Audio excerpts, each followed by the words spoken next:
Can't get enough sports shorts? Tune into Sports Shorts TV on Cox HD Channel 1013 Mondays at 8, Tuesdays at 9, and ETEL Channel 4. That's 52 weeks a year to get educated on sports by the best. Joel Davis and Ronnie Rance. Welcome, everyone, to this week's edition of Sports Shorts TV. Ronnie Rance with you alongside Alan Risher. Sports Shorts presented by LeBears Casino in Baton Rouge. What a great week of football it's been, was, and will be, as the LSU Tigers are ranked for the first time number 2 in the country. That's been a while since they were ranked that high. You got to go back probably to 2011. Alabama number 1, LSU number 2 in the AP poll, and if it holds like that, we'll have the Game of the Century Part 2 coming up in a few weeks. We bring in the former, one of the OG number 7s, Alan Risher. How are you, sir? Good, Ronnie. How are you, my friend? Good, man. Good. Before we get into all this stuff, I mentioned the number 7. All right. Yeah. So give me your takeaway on this law that passed over in California, where players are going to be able to potentially benefit financially, to whether it's autographs, whether it's endorsements, starting in 2023. The state of California, at least, is going to allow student athletes to do that. Now, we'll see if the NCAA does and all that. But what is your takeaway, and is that something that's even feasible? I don't think it's feasible. I think they're opening up a can of worms that's going to be a Pandora's box.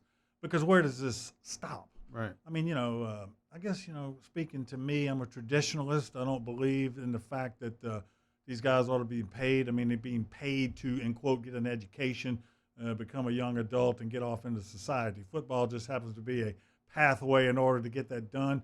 You start paying guys for this. I think state of California has opened up Pandora's box. Gavin Newsom, the governor of California, has been trumpeting this liberal policy, in my opinion. They're trying to do things I think that the NCAA is going to shoot down. But we'll see what happens. It's a long way to go. 2023 is a good ways off, and we'll see what happens between now and then. The people that are in support of it say, hey, look, if you're a swimmer and you swim in the Olympics and you win a gold medal, you're on the box of the Wheaties box and you get paid by them and all that. So it is the United States, a capitalist society and all that. But so what would be the harm in it? Because it's just like anything else. I mean, policing this situation after years of recruiting, rules, regulations, violations, the whole thing. I mean, I hadn't put a whole hell of a lot of thought to it, Ronnie, but I mean, just from my own personal perspective, I think the idea of getting a summer job and being paid actually in those sorts of fashions where alumni can participate by giving guys jobs in the summer and doing different things like that. If you're going to say that Alan Risher is adding to the income stream and revenue stream and the reputation of LSU, and that's going to drive revenue for more students to come and this and that, and I should be paid as a, in quote, marketing tool for the university, I think we've probably gone a little bit too far, but that's one man's opinion, born 1961.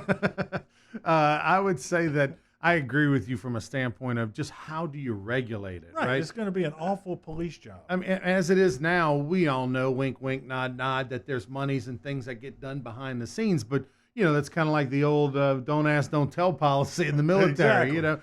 And so, right now, hey, it's kind of like speeding or DUI. Who in this room hasn't probably had a pop or two and got behind the wheel of the car? Shouldn't do it, but if you get caught, But why have bar rooms, or why have any place that you can actually drive your vehicle to? Right. So, I mean, these are all wacky deals. You're going to wipe out a whole industry. NCAA investigations are a huge industry, Right. man. We're going to wipe out a whole lot economy. of people are going to need a job, That's right? But I could imagine this thing going completely sideways. Let's give you an example. If Joe Burrow, who probably is not going to be a first-round pick. I don't know if Probably Joe. not. I mean, he could. I mean, could be. crazier things have happened. Could be. I don't think any of us thought Jones from Duke would be a top 10 Exactly. pick. But if Joe has if he finishes, ended up being a second-round pick or a third-round pick, like most people kind of anticipate, he'd probably make more money coming back to LSU his senior year than he would if he took that second, third-round pick contract next year. If this were 2023 and this law were all around the country, because the LSU fan base and the boosters and the whatnot would put this pile of money together, say, Joe, here's $1 million, don't go, come back your senior year and play quarterback for us. I mean, that literally would happen if there were no laws. let's put it this way. If the law was passed in California, there can't be anything good about it. Just one man's opinion. But I just can't see this happening. But we'll see, man. Stranger things have happened. It is the 21st century, and there's a lot of weird stuff going on. Well, the other thing that I bring up the number 7, okay, I mean, the number 7 jersey sells. 7 and 18 are the two most famous jerseys that sell because of the significance of what the meaning is now for LSU football. So, if a number 7 jersey sells, and let's say it's the case of this year, Grant Delpit's wearing number 7. Yeah. Well, he sells. What is Grant Delpit supposed to get $5 for every jersey sold? I want $1 for every. Right. I help make that number what it is, Ronnie. Exactly. I mean, we're gonna go all the way back to Burt. Burt Jones. I want my royalty fee. You get a nickel for every quarter. I mean, so everybody who wore 7 gets paid. It's. I agree with you. It's a Pandora's box, a can of worms. That if you open it up, how possibly could this go right? And I'll give you one last example before we move on. If you're the quarterback at LSU, you're Joe Burrow, and I imagine if this law were to pass where players could receive endorsement money, then the NCAA probably would regulate it to some degree. They'd be like, hey, look, it's legal, but we just want to know about it. And we want to know that you're getting $200 to sign that autograph at Rocco's Po' Boys, okay? Yeah. But the point is that if Joe Burrow gets $200,000 and the offensive line gets 0. Exactly. That's what kind of issues are we having there? Look, the scholarship for Joe Burrow is the same for Billy Bob Joe Kicker, okay? Right. I mean, so now in the world of equality that we live in, how are we going to regulate the fact that Joe Burrow being the quarterback versus somebody that's a third-string defensive tackle? We're not going to be able to do this because it's going to be unequal unfairness as it relates to the guys on equal scholarship. There's no way to – I mean, look. I think it's a good thought. Yeah, it sounds great. But you talk about having to have a staff that the NCAA is going to have now to regulate this versus recruiting violations for which it's already a bureaucracy. For which, have you seen the manual at the NCAA? I mean, It's the size of a War and Peace. So, it's a crazy idea in my opinion. Talking about Joe Burrow from a former LSU quarterback perspective and a guy who coached quarterbacks, what do you love about his play? What are you seeing in him that you think, man, this guy's really taking a big step from last year to this year? Well, I mean, to me, look, I'm not going to – all right, I'm going to go ahead and draw the analogy. We're 3-7-1 in 1981. We hire Mack Brown, 31-year-old offensive coordinator with new ideas, a la Joe Brady, a 30-year-old, okay? Now, look, the offenses aren't anywhere near. But, however, as it relates to the day and time for which Mack Brown came to LSU, he took a senior quarterback who was, in quote, talented guy, but in a mediocre style offense in 81, and then turned me into the second-rated passer in the country, go to the Orange Bowl, set records at LSU. I equate this to Joe Burrow and Joe Brady because it's a very similar situation. You're taking on a senior quarterback in maturity. The kid's 22 years old. They put something out for him to make decisions, and his decision-making has been absolutely unheard of as far as the things he's done. And I think what Joe Burrow does, Ronnie, as a quarterback, most times it's very difficult to teach as a coach that he is stepping up in the pocket and climbing up in the pocket, as we called it. Most guys tend to go laterally when things start to go bad in the pocket. They go right or left. Joe Burrow, if you noticed the other night, has been stepping up, weaving up, climbing up through the pocket and making decisions to run and throw the ball. And he's done it as well as anybody in the country. And right now, if you don't think he ain't the front runner for the Heisman, he should be. Who would have thunk it a year ago? Based on the offense and the way he's matured and throwing the football so accurately, he's sticking it in tight windows. He's doing a hell of a job. Well, what's interesting is that he's the son of a coach, which obviously is huge from a mental standpoint, toughness and understanding how teams work and all that. The other thing is, talking to Jacob Hester after the Vandy game,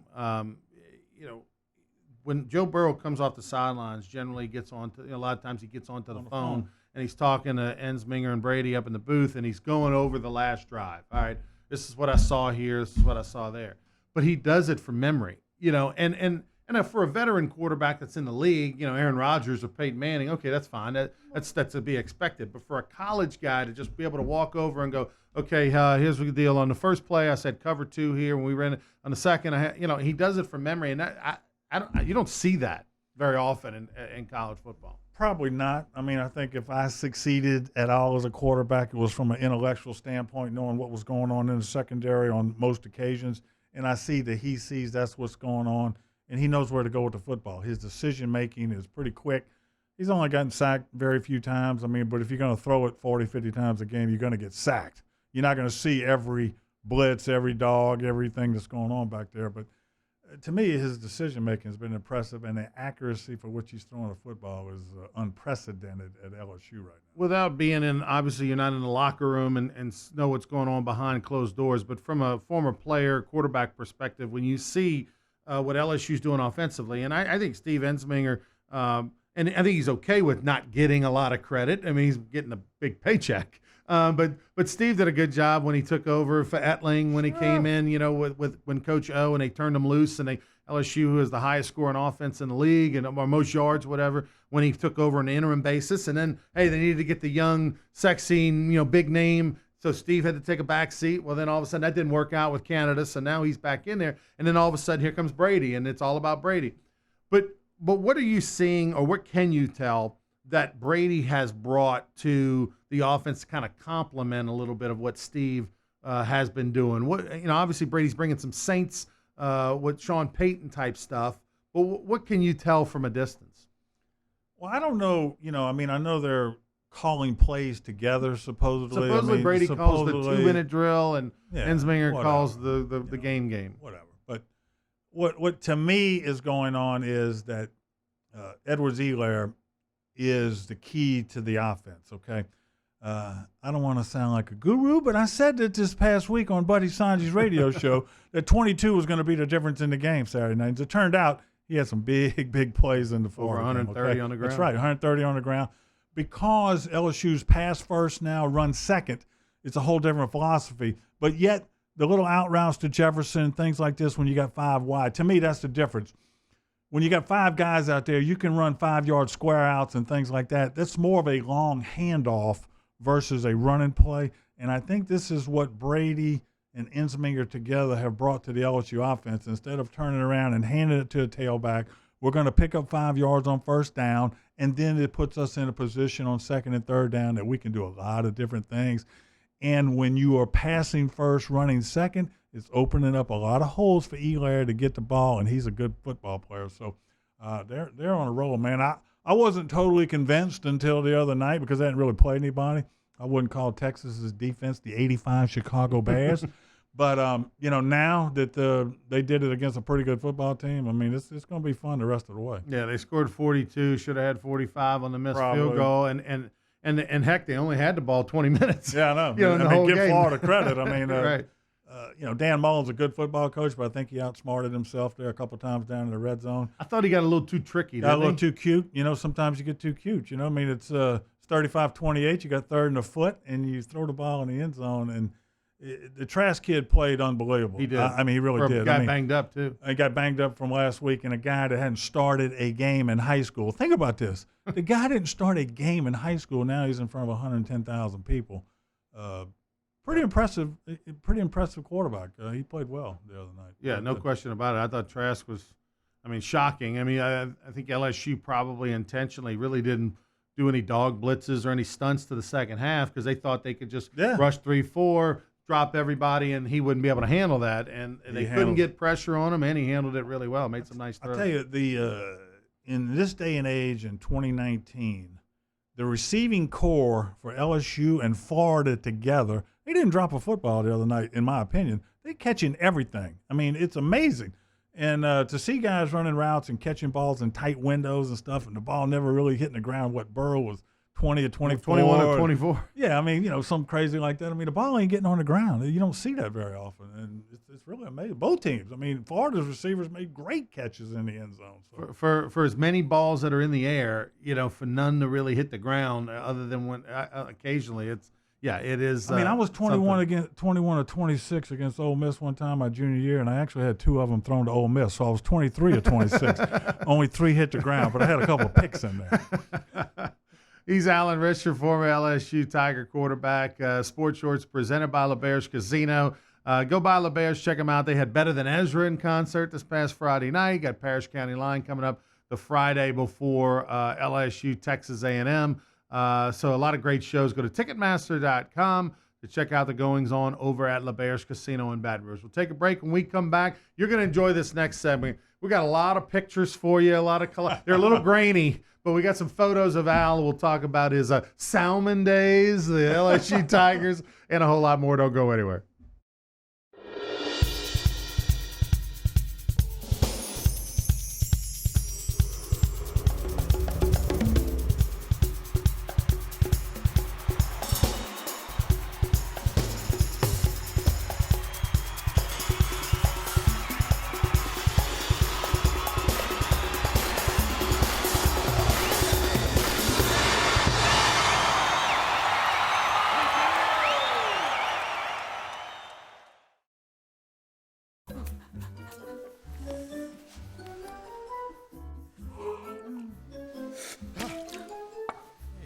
Heater outages hurt everyone.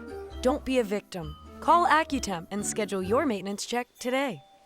If you're an avid sports fan, then you need to check out the Louisiana Sports Hall of Fame, located in historic downtown Natchitoches, next to the Chateau St. Denis Hotel and the Natchitoches Convention Center. The Louisiana Sports Hall of Fame is where the rich history of Louisiana sports is told through the pictures, artifacts, and by the legends themselves in video archives. Come to the Louisiana Sports Hall of Fame and Northwest Louisiana History Museum and visit a world-renowned architectural marvel. For more information and to purchase tickets to the annual Louisiana Sports Hall of Fame events, visit lasportshall.com/purchase. Introducing the Mercedes-Benz family of vans, including the full-size Sprinter and the mid-size Metris. If these are your wingtips, if this is your gourmet latte, then these are your vans. Vans for professionals. Strictly professionals. Best commercial van residual value according to ALG and starting at just $25,995. Mercedes-Benz. Vans. Born to When you come to Relief Windows, your experience starts here. Or here. Then we come to your home. We measure twice. And then we bring custom windows to your home. We remove your old windows. Install your new windows. Clean our mess. And we make sure you're completely satisfied. And all of this before you pay a dime. And at Relief Windows, our #1 product is customer satisfaction. Relief Windows.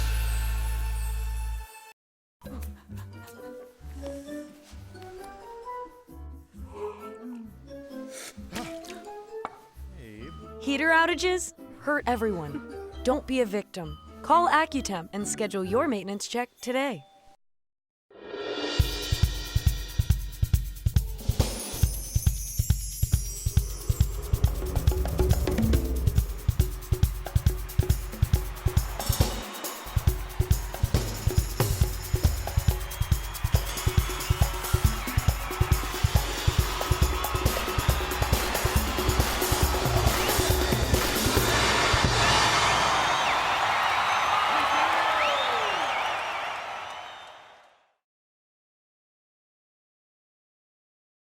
Can't get enough sports shorts? Tune into Sports Shorts TV on Cox HD Channel 1013 Mondays at 8, Tuesdays at 9, and ETEL Channel 4. That's 52 weeks a year to get educated on sports by the best. Joel Davis and Ronnie Rance. Welcome back, everyone, to Sports Shorts. Big LSU win against the Florida Gators on Saturday. The New Orleans Saints kept the train rolling on Sunday, and then now we've got Mississippi State on the road 2:30 this Saturday. And then the Saints are going to be going up to Chicago. So a good test. They're 4-0 since Drew went out, but they'll have their hands full with the Bears up in Chicago on Sunday. Alan Risher, former LSU quarterback, joins us. Of course, played with the Tigers 79-82 and then led LSU to the Sugar Bowl. Be the Orange Bowl, excuse me. Come on, man. January 1983. Should have beat Nebraska. Shoulda, woulda, coulda. Shoulda, woulda, coulda. A couple things before we go down memory lane. This segment's a little Alan memory lane. We'll start with the days, but before we get to the picks and all, I do want to say I very much remember your senior year as a 10-year-old, by the way. I remember your senior year very much as a 10-year-old. Couple things that stood out. The Florida State game where, the fans brought the oranges. LSU beats Bobby Bowden in Florida State, and the LSU fans just pelt the field all game long with oranges. I have to say, I also remember the very next week when LSU lost to Tulane. You did have to bring that up. And here's why. I went to Lake Castle, a private school in New Orleans East. There's 3 of them now. There's one in Madisonville, one in Slidell. The Butera family owns Lake Castle. Well, the Buteras were Tulane people. Barry and Brian played baseball at Tulane. And Barry was so happy when Tulane beat LSU that year that we talked about it in class. I think he brought an orange, the whole deal. He went to the game. I mean, it just was so vivid because I think I spent a whole day reminiscing on Monday after that game. And the other thing, the last thing I remember about 1982, the night of the Tulane game, or the night before, okay, LSU played Tulane on Saturday, and it was either that night or the night before. We had what's his name? Oh my God, I'm drawing a blank here. Neil Diamond in concert at the PMAC at the Assembly Center back then. Was that the night before? It had to be. Must have. Yeah, they wouldn't have put it scheduled at the night of an LSU football game.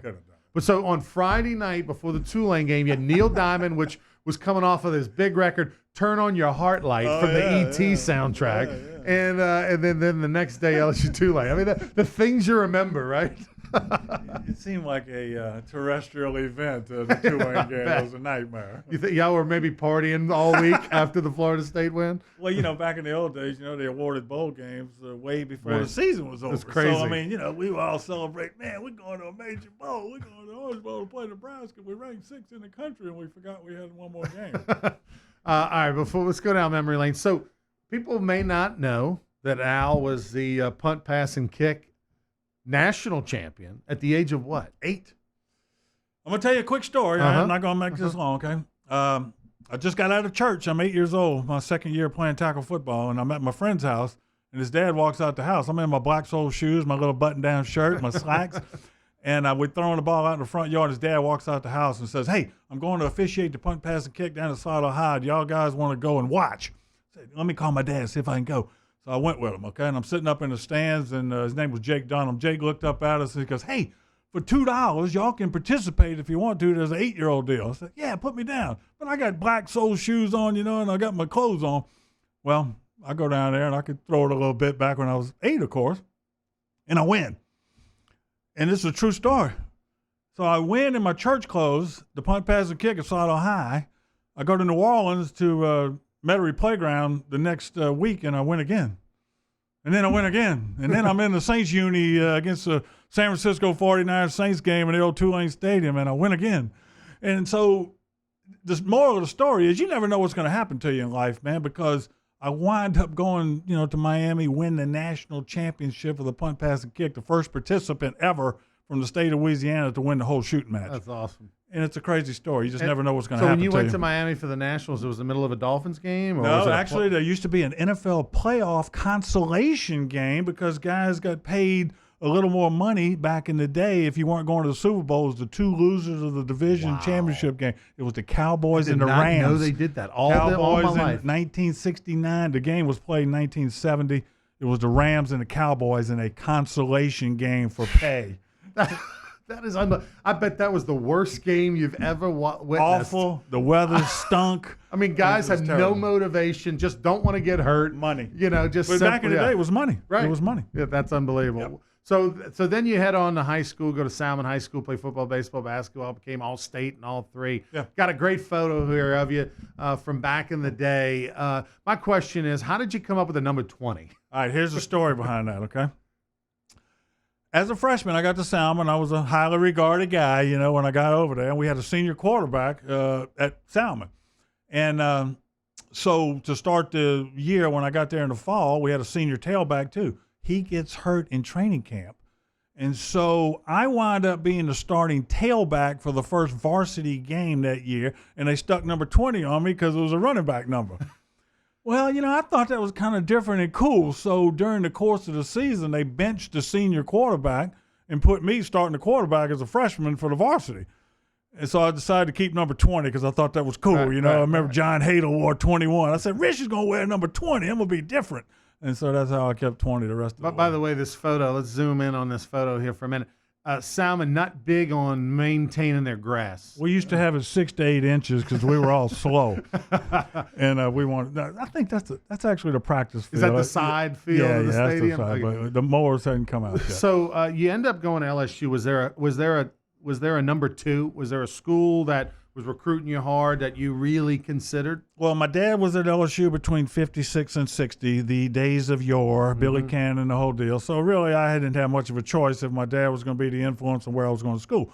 But I did take recruiting trips to Florida, Tennessee, Tulane, and Ole Miss. Went to all 4 of them just to have a good time. The greatest recruiting trip was to Florida. Playboy Club, the Ohio players, Nice. highlight with the doctors. I mean, it was a big-time trip, and I met Charlie Pell, who was the coach of the Gators at the time, at a restaurant. I swear to you, he was in a corner with one light. It was like you were watching an Italian gangster movie, and I went over there. I was scared to death. I didn't know who I was scared. And Charlie says, "How you doing, son?" I'm okay. And he tried to pitch me to go to Florida. It was the wackiest thing ever, but it was a great recruiting trip. So you end up at LSU. Is there who recruited you? Who was on the staff that recruited you? Yeah, it was. You had to ask me this question. No, it was the linebacker, Doug Hamley. Doug Hamley was Charlie McClendon's linebacker coach. He's the one that recruited me. Doug Hamley coached a lot of great players: George Bevan, Mike Anderson, a lot of great linebackers at Warren LSU. Capone, Warren Capone, yeah, throw them all in.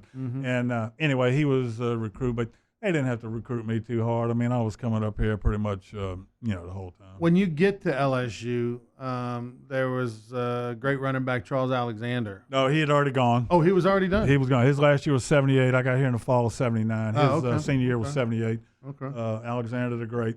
But when I got there, you had Steve Ensminger, David Woodley, Bob Lane, and Robbie Mahfouz were the 4 quarterbacks.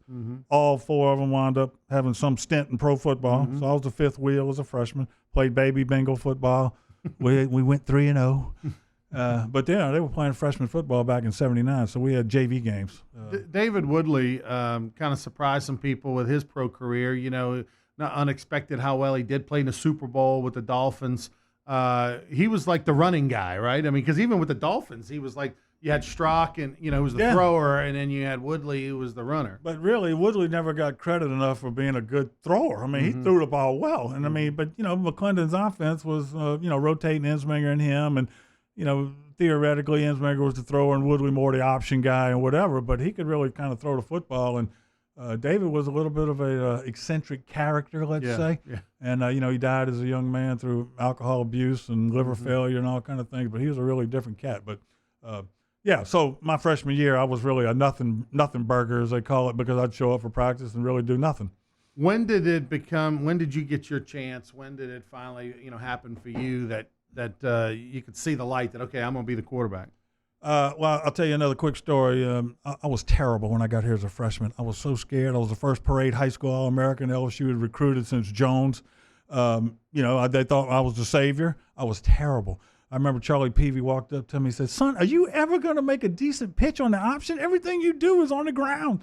And I remember I was scared to death. My expectations of myself and everything were way too high, and I was terrible. And then one night in a scrimmage, I broke a 66-yard touchdown run against the number 1 defense, and I said, that's when I belong here. And then from that point forward, I started feeling comfortable at quarterback.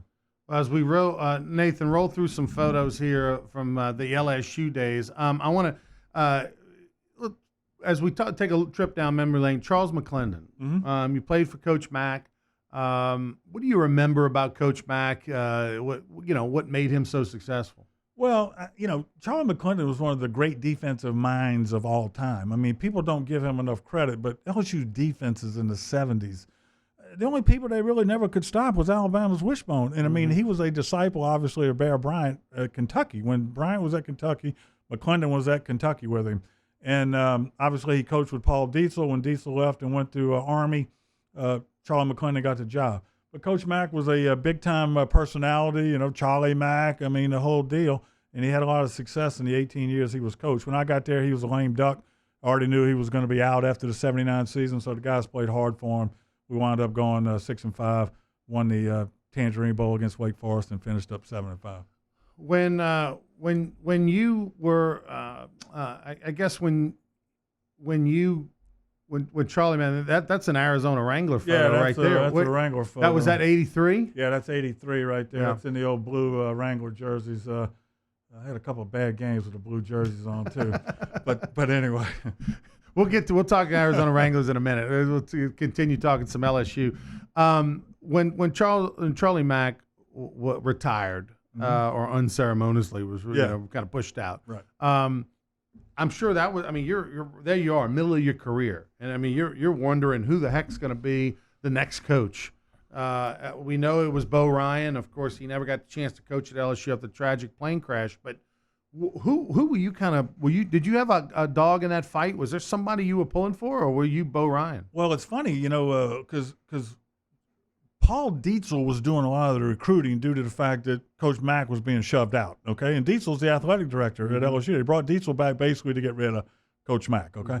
And Paul Dietzel sat me down, me and my father, in his office saying, we are going after somebody that's going to be more of a modern deal. We're going to throw the ball with you coming in, this and that. And next thing you know, he hires Bo Ryan, who is a disciple of Woody Hayes. Mm-hmm.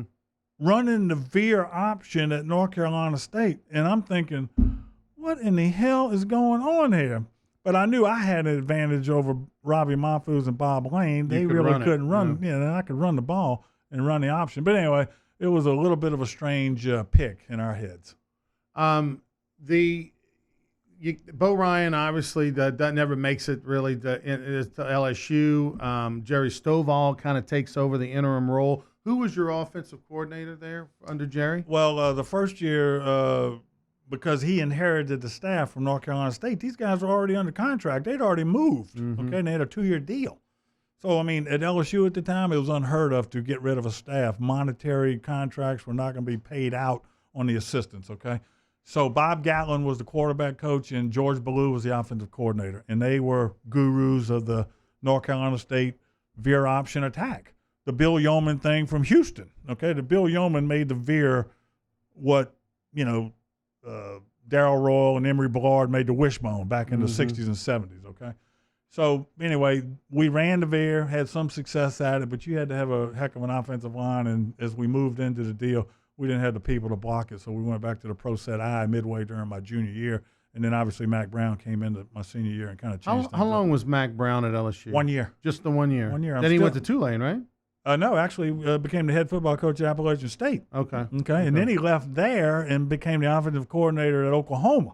Then he left there to be the head honcho at Tulane, and then left there, obviously, to go to North Carolina. What do you remember about Mack? Young guy, related to him well. I was kind of hurt in the spring of my leading up to my senior year. I got an ankle deal or something, and I didn't practice a lot during spring practice. And I think Mack thought I had done something. I think he thought that Richard, you broke a few records, your sophomore and junior year. But he came up to me one day and he said, this is one of the great quotes of all time. But I didn't care for it at the time. But he said, hey, bro, we went 3-7-1 with you. We sure as hell go 3-7-1 without you. Right. And it kind of was a wake-up call. So, right. shit, I better start practicing at spring practice. So, but he was a different cat. I knew he was going to be successful, though. He was a smart guy. Not only did they bring in Mack Brown your senior year, but they brought in Dalton Hilliard and Gary James. That helped. Yeah, pretty good. When did you first realize, oh, wow, these cats are special? The freshmen got there before we did, and the first scrimmage we had only been in practice about 3 or 4 days, and we had a scrimmage in Tiger Stadium.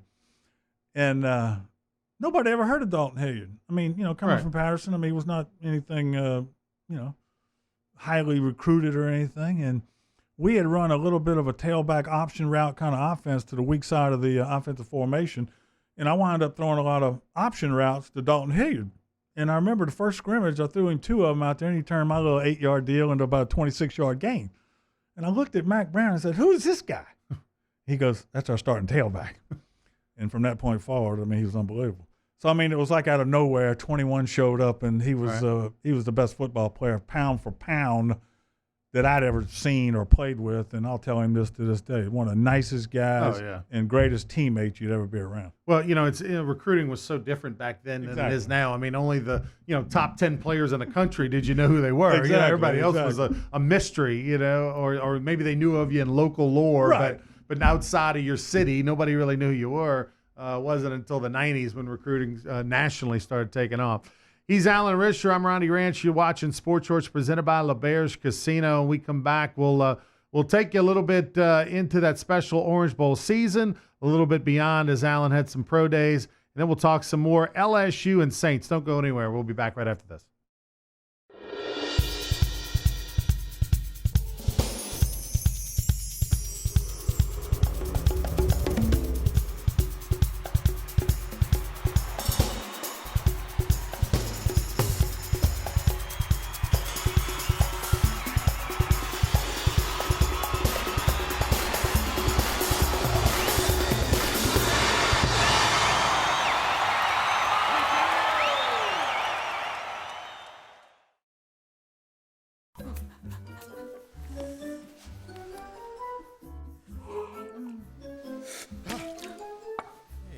Heater outages hurt everyone. Don't be a victim. Call Accutemp and schedule your maintenance check today. If you're an avid sports fan, then you need to check out the Louisiana Sports Hall of Fame, located in historic downtown Natchitoches, next to the Chateau Saint Denis Hotel and the Natchitoches Convention Center. The Louisiana Sports Hall of Fame is where the rich history of Louisiana sports is told through the pictures, artifacts, and by the legends themselves in video archives. Come to the Louisiana Sports Hall of Fame and Northwest Louisiana History Museum and visit a world-renowned architectural marvel. For more information and to purchase tickets to the annual Louisiana Sports Hall of Fame events, visit lasportshall.com/purchase. Introducing the Mercedes-Benz family of vans, including the full-size Sprinter and the mid-size Metris. If these are your wingtips, if this is your gourmet latte, then these are your vans. Vans for professionals. Strictly professionals. Best commercial van residual value according to ALG, and starting at just $25,995. Mercedes-Benz. Vans. Born to... When you come to Relief Windows, your experience starts here. Or here. Then we come to your home. We measure twice. And then we bring custom windows to your home. We remove your old windows. Install your new windows. Clean our mess. And we make sure you're completely satisfied. And all of this before you pay a dime. And at Relief Windows, our #1 product is customer satisfaction. Relief Windows.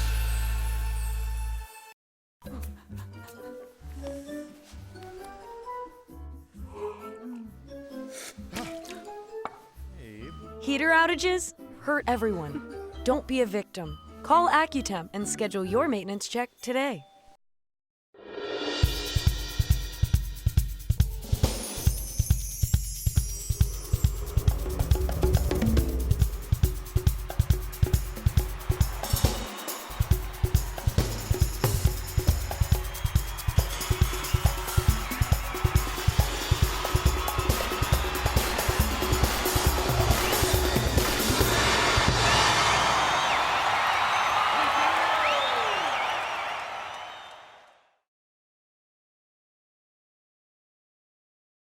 Can't get enough sports shorts? Tune into Sports Shorts TV on Cox HD Channel 1013 Mondays at 8, Tuesdays at 9, and ETEL Channel 4. That's 52 weeks a year to get educated on sports by the best. Joel Davis and Ronnie Rance. Welcome back, everybody. Sports Shorts presented by LeBears Casino. Ronnie Rance alongside former LSU quarterback Alan Risher as we talking about LSU's special season. Before we kind of get back to Alan's end days at LSU and then as he moved on to pro ball, I just want to get a quick take. I mean, look, it's not that often in the history of LSU football that they're ranked number 2 in the country. That's right. I mean, it just doesn't happen every day. The way this thing is set up right now, when the playoff committee starts to put out its rankings and all that, it's probably going to be pretty close to what the AP's got, which is right now is LSU number 2, Alabama number 1, which will take care of itself. Those two teams will play November 9th in Tuscaloosa, and whoever loses is probably out. Probably out. Because unfortunately, and here's the thing: I'm probably different than most fans that are out there. I agree with that. I agree that if you're 11-1 and there's another team that won a championship, I agree. Whether you really think, well, LSU's probably better than Wisconsin. Yeah. But you played Alabama. You got you. It's a playoff game. It is. It is what it is. It's unfortunate. It's a playoff game at their home field. Right. Okay, that's the only thing you can say that, okay, on a neutral field, would things be any different? It's just like NCAA basketball tournament. That's the argument. Or we're going to put the best teams in the field as number one seeds, even though they may have lost on Duke's home court or whatever it is. That would be the argument. I mean, if LSU runs the table and they lose to Alabama, let's say 24-21 in a barn burner, maybe. I mean, maybe they throw them in there, Who knows? I don't know. I doubt it, not this day and age when they talk about conference championships, because if Wisconsin or Ohio State runs the table, Clemson runs the table, and Oklahoma runs the table, ain't happening. Yeah, regardless of whether or not the smartest people in the room think LSU's the second best team in the country, hey, you had your chance, you lost. Now we're going to give these other undefeated champions, an opportunity. The other thing is, that one's an easy one. This is the hard one. What if you've got a one-loss conference champion against a one-loss not conference champion? See, if LSU loses to Alabama, they don't win the West, and they surely don't get the chance to win the SEC championship. But if you've got a one-loss team that is a conference champion, they played 13 games, you only played 12, they've got the hardware, you don't, and you've got a loss, then that's where it gets tricky. I hear you, man. That's why they got a lot of people on that committee. I'm sure that if you're on that committee, special packages end up at your home. At the door. Yeah. What is this shoebox full of money here? There's an Amazon package. Wrapped in purple and gold wrapping. I don't know what this means. All right, Al, let's go back. 1982 season, 83 Orange Bowl. LSU football had been down for a couple of years. You had the whole controversial Mac, firing at the end there. It had been a while since they've been in a New Year's Day Bowl. It's been 10 years since it's been a New Year's Day Bowl, which is a long time at LSU. And I remember that, being just such a huge thing for the program. But I want to talk about one game during that year. We already mentioned you beat Florida State, and that was magical and everything. Alabama, Bear Bryant, over in Birmingham. Bears last year. It's the last time you're going to get a chance. Well, we didn't know it was going to be his last year. He didn't announce it yet. At that point? No. He died in February. Okay? I know he died in February, but no. He had never announced that this was it. So he did not announce it was in until like December sometime. Yeah. They knew before the bowl game. I think so. They beat Illinois in a bowl game. Yeah. They did. So I didn't realize that. I thought he announced before the season that was going to be his last year. No, we didn't know that. And going over there, I think we were 6-0-1. They were 7-1. They had gotten beat by Tennessee, who had tied us. I mean, Tennessee was bad, and they wound up beating Alabama and tying us the same season. But what was the guy who ran the kickoff back against? Yeah, Willie Gault. Yeah, played in the Olympics. Ran in the Olympics. Yeah. But anyway, going over there, it was the same old thing. I mean, Alabama beating us 11 straight times, just as Alabama has beaten LSU 8 straight times right now. Right. You understand? LSU is averaging 9.1 points per game over these last 8 losses. And if you throw in the 2011 9-6 win, it's still 9 points a game. Right. You can't win scoring 9 points a game. That's why this Joe Brady thing is right. Give Ed Orgeron credit. I mean, at least he did something different to say, we got to score more points, man. We got to figure out a way to win and score. So, anyway, make a long story short, going over there, it was the first time in my career, even as a freshman, that we thought we were going to win the game. It was the first time they actually thought we was going to go over there and actually be good enough to beat Alabama. And we played well. The defense played great. I played well. Probably my best overall game, making decisions, kind of like Burrow's been doing. I mean, I didn't turn it over. A lot of scrambles for first downs and stuff like that. And that's what you got to do. You can't turn it over, and you can't let the moment get in your head and you start playing bad football and making stupid mistakes. Of all the games you played in college, is that the one that stands out the most for you? Yeah, because I got dinged in the second quarter. Eddie Lowe was a little linebacker for Alabama, and I fell. I was scrambling, and I fell with my head pointing down the field, and he hit me in the back of the head with his helmet when I was going down to the ground, and I saw stars for a minute.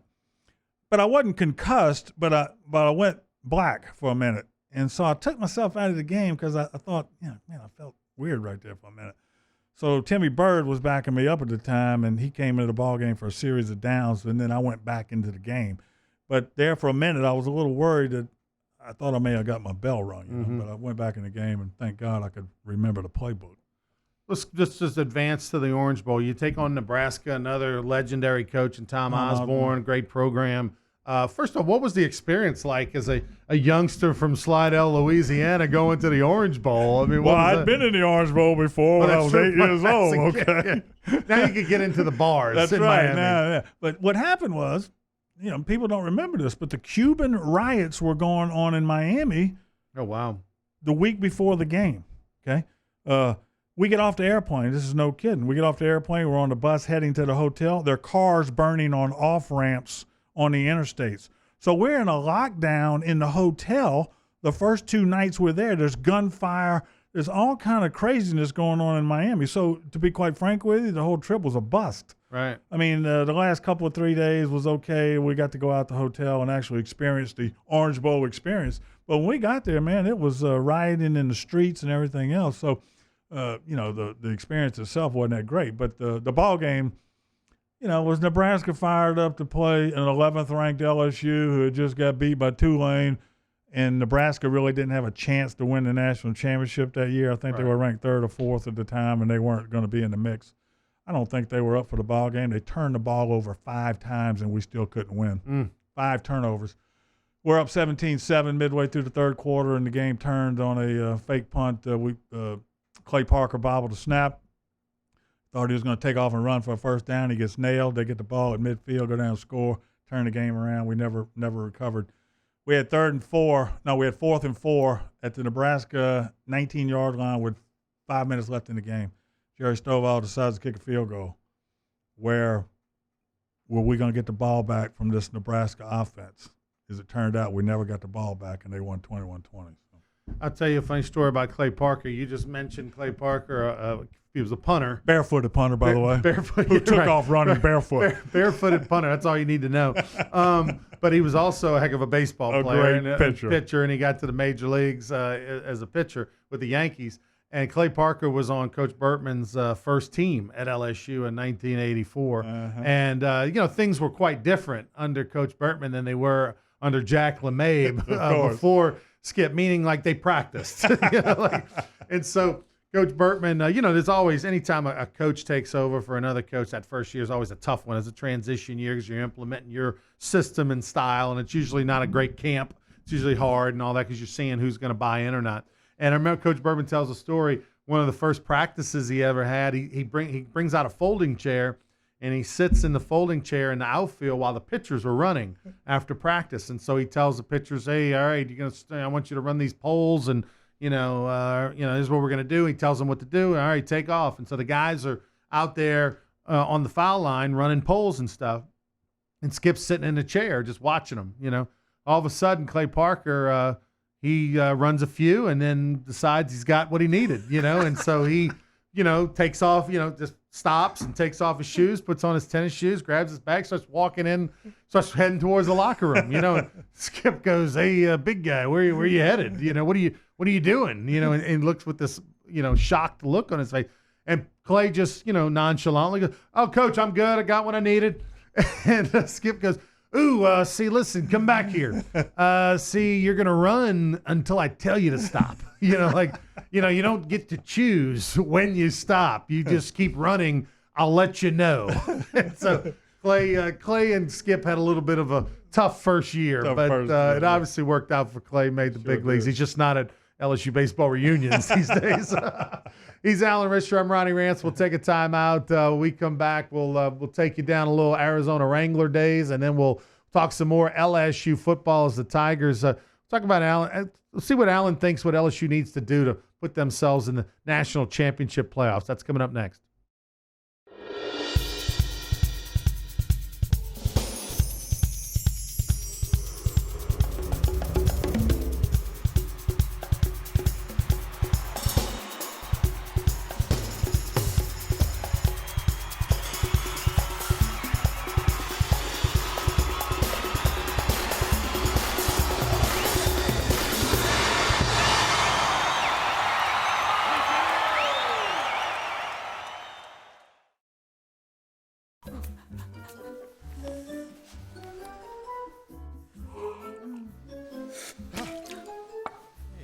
Heater outages hurt everyone. Don't be a victim. Call Accutemp and schedule your maintenance check today. If you're an avid sports fan, then you need to check out the Louisiana Sports Hall of Fame, located in historic downtown Natchitoches, next to the Chateau Saint Denis Hotel and the Natchitoches Convention Center. The Louisiana Sports Hall of Fame is where the rich history of Louisiana sports is told through the pictures, artifacts, and by the legends themselves in video archives. Come to the Louisiana Sports Hall of Fame and Northwest Louisiana History Museum and visit a world-renowned architectural marvel. For more information and to purchase tickets to the annual Louisiana Sports Hall of Fame events, visit lasportshall.com/purchase. Introducing the Mercedes-Benz family of vans, including the full-size Sprinter and the mid-size Metris. If these are your wingtips, if this is your gourmet latte, then these are your vans. Vans for professionals. Strictly professionals. Best commercial van residual value according to ALG, and starting at just $25,995. Mercedes-Benz. Vans. Born to... When you come to Relief Windows, your experience starts here. Or here. Then we come to your home. We measure twice. And then we bring custom windows to your home. We remove your old windows. Install your new windows. Clean our mess. And we make sure you're completely satisfied. And all of this before you pay a dime. And at Relief Windows, our #1 product is customer satisfaction. Relief Windows.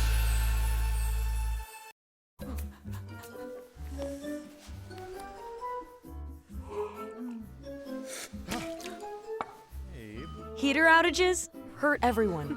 Don't be a victim. Call Accutemp and schedule your maintenance check today.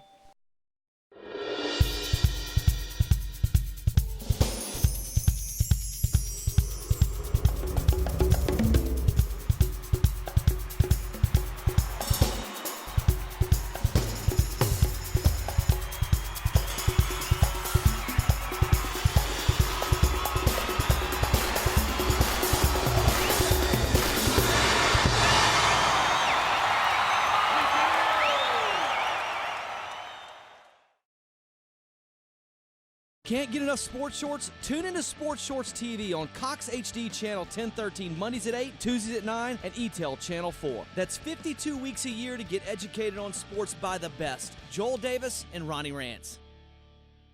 Welcome back, everyone. Ronnie Rance, Alan Risher, one of the OG number 7s, one of the many guys that wore that number. I'm sure you take a little pride in it, right? Like that's the number in LSU. Well, yeah, now for sure. But I remember right after I left, they turned it into a defensive back number. I remember. Oh, then it became a DB thing? Yeah. What was the kid's name from New Orleans that wore it? He had long hair out of the back of his helmet. Was it Rathman? Not Rathman. No, not Rathman. It'll come to me in a minute. Anyway, it went from Jones, Risher, quarterback number to some defensive back. Thinking, what are they doing, man, to this number? Even Pat Lyons wore number 7. Paul Lyons' brother when he played quarterback in the 70s here. So, anyway. We were kind of reminiscing about the Allen's days and at leading LSU to the Orange Bowl. I want to tell this one story before we kind of move on to the modern day. Back then they had the NFL, but they also had this new league called the USFL. And you ended up playing with the Arizona Wranglers your first year, the '83 Arizona Wranglers team. We got there's Big Al, number 7, with the Wrangler unis over in Tempe, Arizona. Copper helmets, navy jerseys, and we had gold and blue striped pants. We had all the colors of the Arizona flag in there. Absolutely. But how did you tell the story of how you found out that you got drafted by the Arizona Wranglers of this new league, the USFL? Okay, the USFL is the embryo of Dave Dixon, who was the founder of the Superdome. Yep. Okay, all right. And, there's talk about the league starting in '83. Chet Simmons is going to be the commissioner, and we're going to have 12 teams.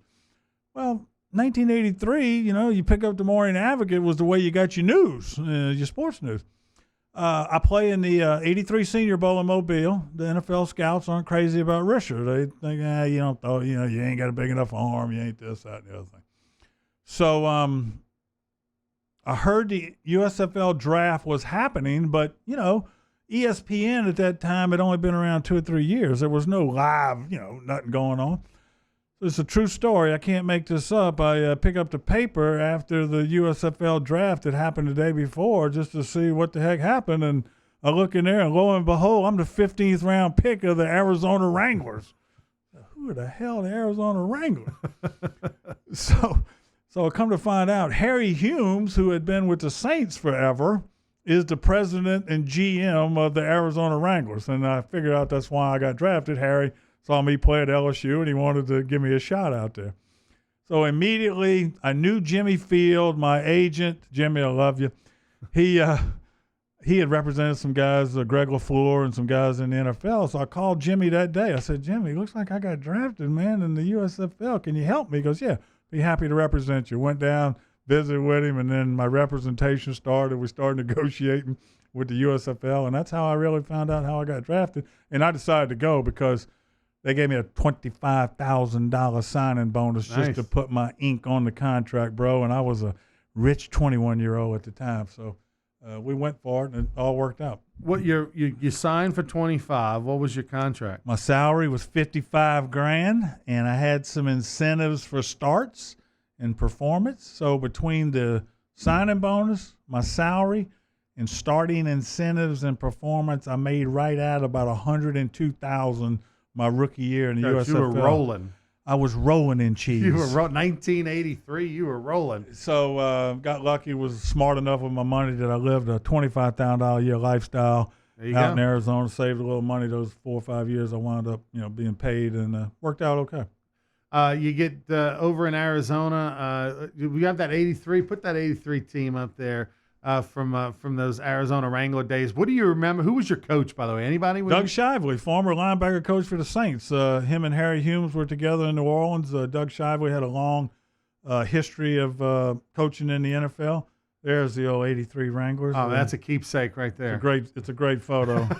There's Risher about row 3 standing up, number 7. Uh-huh. And, we had guys. It was a great time in life, Ron. It really was, because you had guys that, probably weren't going to be in the NFL. Some of them may have been, but, we all went in it for the same mission, man, make the league work. You had a great run, then, of course, finished up with the Tampa Bay Bucks. Actually finished in Green Bay. Green Bay. Yeah. And I saw that photo on the internet. You got one flag. Wearing 11, though. I think I you was were wearing 11, yes. Yeah. All right, we got about 30 seconds left here for you. I just want LSU in order to get into the playoffs, what's the biggest thing they need to get better at or do over the next few weeks? I don't think they really got to do much of nothing. I mean, I think they got to obviously play a little bit better defense. Florida, too many long drives the other night. 4 75-yard touchdown drives. I mean, they got to get off the field on third down. Way too many third down conversions. So I'm sure Dave Aranda's all over it. They got to get a little bit better on defense, but I don't see how anybody's going to stop them until they get to Tuscaloosa. I'm going with the fact that LSU still wasn't 100% healthy, in that game, defensive line-wise, and they will be a lot more healthy as they move forward. Alan, thank you, man. Hey, man, it's been fun. It's been fun. Alan Risher, former LSU great. Ronnie Rance, don't forget, Sports Shorts TV, Mondays and Tuesday nights at 9 o'clock.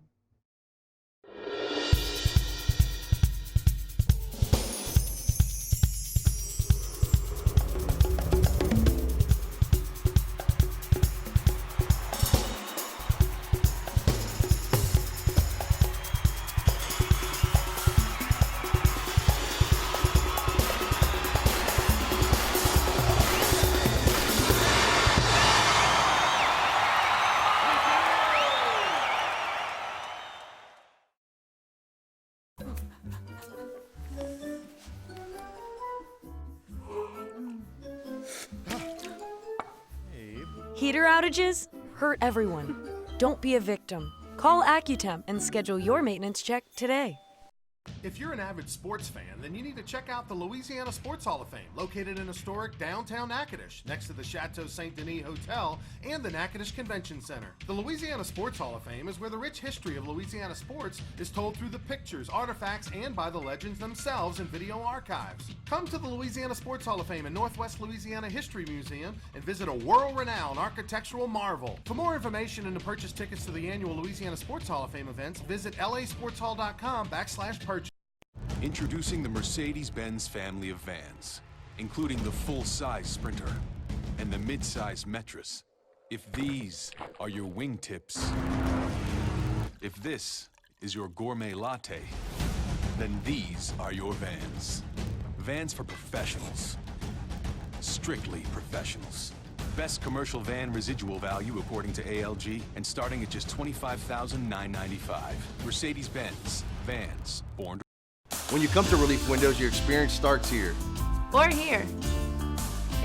Then we come to your home. We measure twice. And then we bring custom windows to your home. We remove your old windows. Install your new windows. Clean our mess. And we make sure you're completely satisfied. And all of this before you pay a dime. And at Relief Windows, our #1 product is customer satisfaction. Relief Windows.